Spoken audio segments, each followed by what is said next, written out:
জানো তুমি তো আমাকে বেড়াতে নিয়ে আসলে, ফুচকা খাওয়া না? দেখো আশেপাশে কোনো ফুচকার দোকান নেই, কি বলবো খাও, এমন একটা নিরিবিলি জায়গায় আসলাম।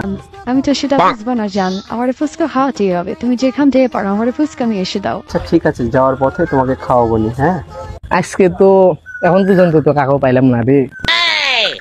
ইয়ে মামা, আজকেও মুরগি পাইছি, উঠ দেখে।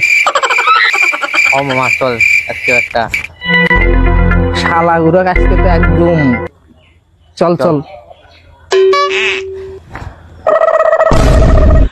এরে তোর বাড়ি কোনটি রে? ভাই বাড়ি এটি ভাই। এটা আসে মেয়ে নিয়ে বসে আছো কে? আমার এটা কার এলাকাতে আছে তুই জানিস? এ তোর কাছে কি আছে ভাই কর দে। ভাই কর তাড়াতাড়ি ভাই কর। কার এলাকাতে তুই জানিস তোরা? দে দে। সুজাই দিতে বাড়ি যাবো এখন।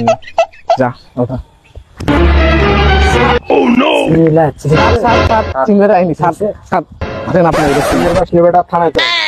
কে তোরা বলে রেগুলারিটি কর দেশ?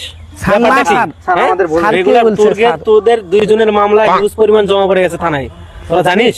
এই বেটা চতা দি এই হ্যান্ডকাপ রাখ স্যার আর জীবনে হবে না স্যার, আর জীবনেও না। এই কনস্টেবল হ্যান্ডকাপ লে আইপড়ে থাকেন স্যার, আমি গাড়িতে হ্যান্ডকাপ নিয়ে এসেছি। তা তোমার জাহাজ স্যার স্যার ছেড়ে দেন স্যার। ছেড়ে দেবো ঠিক আছে, তা একটা কাজ কর, কোন কিছু আনা দি। স্যার কিছু নেবেন স্যার, ব্যাপারই না বুঝছেন, যতগুলো মুরগি এটি পাই এই যে ধরেন স্যার 1000 টাকা। সমস্যা নেই, এটি আর মনে করতে এরকম ডেলি করবো তাহলে সমস্যা নাই, আমি আসি থানা, তুমি ফোন দিলে আমি আসবো, আর কেউ আসবি না। স্যার আচ্ছা স্যার ধন্যবাদ স্যার। ঠিক আছে স্যার। স্যার স্যার ওরা কই? তুমি চলে যাওয়ার পরে ওরা আমাকে কেলাইয়ে চলে গেছে।